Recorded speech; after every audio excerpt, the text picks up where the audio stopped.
this meeting was organised by Andrew Selous, the Conservative MP for South West Bedfordshire. Did you manage to speak to him as well, Justin? Yeah, I did after the meeting. Now, during this 2-hour meeting last night, Andy, Andrew Selous, he made reference to a couple of incidents that he wasn't happy with and he was upset, but he didn't give any more detail on that. So straight after the meeting last night, I wanted to get clarity on what he was talking about. So I did speak to Andrew Selous, and again, this is what happened. Andrew, you said that there was an incident at the hotel which concerned you greatly on Wednesday evening. Also, a further incident today on Thursday. What's actually happened? Can you expand on what's happened?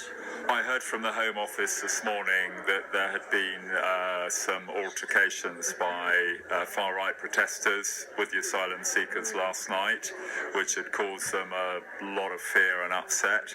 So this wasn't asylum seekers doing anything to the people of the town. This was asylum seekers being abused by far-right protesters, and that greatly upset me because this town is a lot better than that. And then there was someone, again, another far-right activist with a loud hailer in a quite provocative, very threatening manner outside the hotel, which I think was also upsetting. We're talking one outside the hotel on Thursday. How many people on Wednesday night? Have you got any ideas on numbers? I don't know the exact numbers. I just was told by the Home Office about that this morning, but that upset me because I say this is a kind-hearted town, a town of many cultures. I want us to be known for our kindness as a town. We're better than that. So I hope there's no repetition of it. I think tonight's meeting has been helpful, though, because people have raised a lot of questions. They understand the security at the hotel. They understand the countries the asylum seekers are from, that many of them are actually working and contributing and paying tax in the local community. And I'm trying to explain what the government is trying to do to sort of regularise the situation to deal with the channel-based issue as well. Do you know if any arrests were made after the confrontation? I don't, I'm afraid. You would have to talk to the police or to the Home Office about that. I just heard information this morning, as I say, which did upset me greatly, actually, and I hope there's no repetition of that, because everyone is entitled to live, in safety and not to live in fear and not to worry about being attacked, and that goes for absolutely everyone, whether you've lived in Dunstable forever or whether you've just arrived here. You should be safe and you shouldn't be fearful, and we have to get back to that. Justin, as we heard earlier, we got a real flavour of what those couple of hours were like for that meeting. You were there. What were your thoughts? My thoughts, I have to say, in the build-up to this meeting, we had spoken to a number of people locally in the build-up to the meeting, and I did think to myself, I'm just going to be completely honest, what is the point in this meeting? But a number of questions were put to the panel last night. Not a single question was dodged.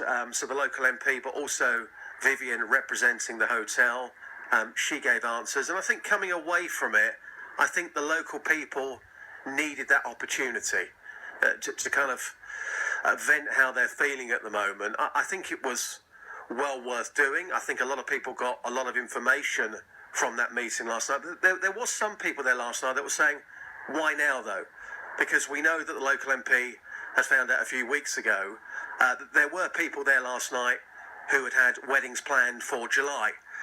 People like Claire that I spoke to, who were trying to explain to the panel last night about the anxiety and stress that's had on them. They received a phone call out of absolutely nowhere to say, really sorry, but the wedding that you were so looking forward to in July at the hotel, that's now not going to happen. So I think looking back on it, I think it was well worth doing. I think a lot of people have got a lot of answers, but there are still some people that have got the concern, why was this meeting not had a few weeks ago before the hotel was actually shut to the public? But Vivian Vassier, who was representing the hotel last night, I did say to her afterwards, I said, look, the local MP, the local people, they've all said the same thing tonight. This hotel is right in the heart of the town centre. It's a huge part of the community. Once this government contract is done, is it going to reopen? And what's your thoughts on that? Now, there was somebody last night who said, once it opens, I won't be using it again. The message from the hotel and the MP is, once this opens to the public, you've all said just how important this place is. If you don't use it, it won't be there. Justin, as always, thank you very much indeed. Well, on the line is Independent Dunstable Town Councillor John Gurney. Good morning to you, John. Hello, good morning. Thank you for joining us on the show. You were at the meeting. What did you make of it? Well, I thought it was a very good meeting. I thought lots of people had the opportunity to say things. You know, I was disappointed to hear afterwards that so many people were locked out. I would disagree with your reporter that many of the questions were dodged. Many answers weren't given. I did pick up, particularly my question was about the lack of compensation to the people who had weddings and other events booked. I've had lots of emails from people who've been trying to contact the Old Palace Lodge, emails, phone calls, no replies, because although they've received a refund eventually for their wedding, all the other things they had to book, like a marriage license, registrar, photograph, guests flying in, other hotels. I mean, you know, when you plan a wedding, it's the longest shopping list you ever have to make, and all those people just have to write it off, all those costs, and for the representative to say, well, we're not going to pay any compensation to everything, I think is absolutely terrible. But if they're also saying, oh, when we reopen, we want you to book your wedding there, it's a total PR disaster. I mean, why would anybody go back there in a year or two and say, yeah, let's have a wedding booked? If you cancel, I'm going to lose all the money.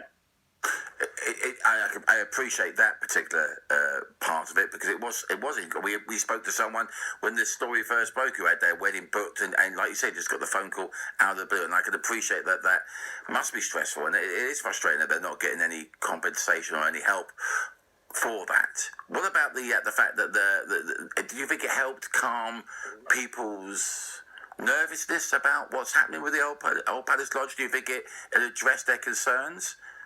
I think some concerns were addressed. I think some of the questions were heavily loaded about things like tags on people. I think yes. I mean, the nationalities of the people coming here have been identified, but they are all single men. And if people are saying they're coming from countries where they are persecuted and there is civil unrest, then why don't they bring all their family? Because when people are persecuted, it's not just them, it's the whole family. So, you know, it does seem strange there's only single men coming here. And you think, and there was no answer to that question, John? There was an answer, it's all single men. That was the answer. What would you like to see happen going forwards? Final question to you, John.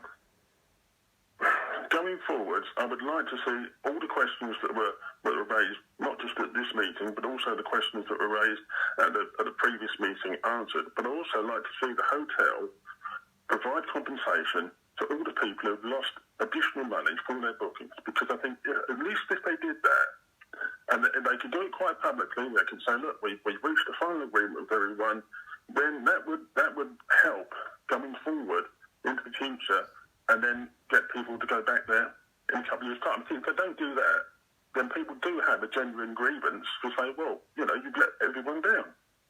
John, I appreciate your time, and thank you so much for joining us on the show this morning. That was Independent Dunstable Town Councillor John Gurney. The sound.